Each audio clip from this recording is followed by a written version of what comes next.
Just totally, totally ridiculous. I'm not going to pay $300. And since I've been looking for the game non-stop for the past 2 months, he is the only guy that I've seen have it on eBay. I've seen rarer games, supposedly rarer games than Body Slam on eBay quite frequently lately, but not Body Slam. It's like eBay's playing tricks on me. Now back to the Genesis. Now where was I? Yeah, I remember having a lot of games. Super Street Fighter. I bought back most of the games. Gauntlet 4. I bought a lot of games that I didn't have. That's one of the things that I'm doing now. I'm buying games that I didn't have for the system, as well as games that I did have.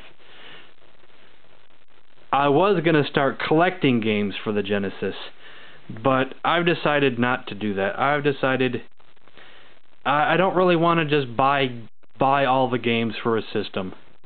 I want to just buy the games that I want to play, because I don't really have money to buy, to collect for a system, except for the Intellivision. I think I might still try to collect as many games as I can for the Intellivision.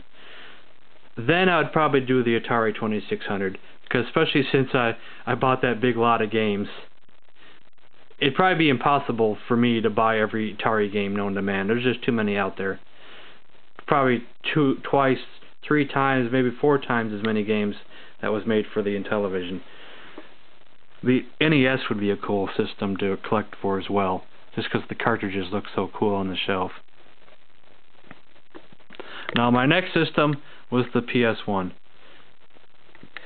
and the first 3 games I got for it was Road Rash, Gex, and Rayman, and those are games that are almost all forgotten in today's age, but to me those were great.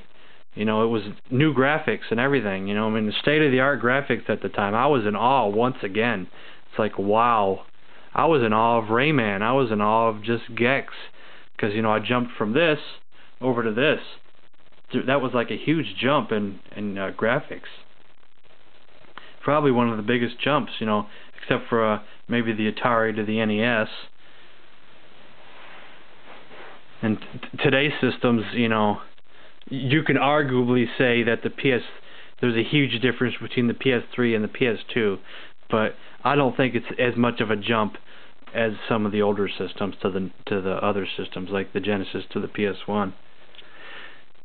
Some of my favorite games, like I showed earlier, was Herc's Adventures, Castlevania Symphony of the Night, a game that I love to death. I've played that game so many times. I probably played it through a dozen times just to beat the game. Resident Evil. That almost made my top 10 list earlier when I was doing that top 10 list. Super Puzzle Fighter. Monster Rancher 2. Man, I had so much fun on the PlayStation. And then my next system was, I think it was the 64. I think I jumped to the 64. It was a system that I didn't want at first. I wasn't impressed with the Super Nintendo the 64 at the time. And speaking of Super Nintendo, I was never impressed with it at all. I'm skipping around in my story here, but the Super Nintendo, I own one now, but I'm still not all that impressed with it. I guess since I'm not a fan of the Super Nintendo Mario and all the RPGs, because I'm not really that much of an RPG fan, except for the Paper Mario. I might get into that in a little bit here. But yeah, I'm not that I was never impressed with the Super Nintendo. Maybe I just haven't played the right games for it yet. I don't know. But the 64, I fell in love with it when I did finally buy it. I bought the Donkey Kong edition here with Donkey Kong 64. I could never beat the game, but I just loved it to death. And then I got all the wrestling games. I loved the wrestling games on the 64. WCW Revenge, WrestleMania 2000, No Mercy. I played those games out. Unreal, I played them out. I was so addicted. And then I got the Mario Parties. Mario Party 1, Mario Party 2, Mario Party 3. I probably played those out. I mean, that pretty much took my life away. I had no life when I had the 64. No life at all. I was zoned out for weeks and months. Ridiculous. I'm zoned out now again, but that's another story. And then I finally got the PS2 finally. You know, that's a funny story. When the PS2 debuted, the very first night it went on sale, me and a friend went up to Walmart just to see if our local Walmart was going to have a long line for the midnight giveaway, you know, or when it went on sale. And I found out when I got there, if I would have got there maybe even 5-10 minutes sooner, I may have gotten a PS2 on the first night. We got there kind of late, like 11:30ish or something like that, 11:30. But instead, I decided that this was, you know, the PS2 came out when DVDs first came out. So I decided to buy an updated PS1 because my PS1 stopped working, and I got a DVD player instead. That bided my time for a little while, because I was still in love with my PS1 games at the time. And then, but then I eventually did get the PS2. I fell in love with the Grand Theft Auto games, Hot Shots 3.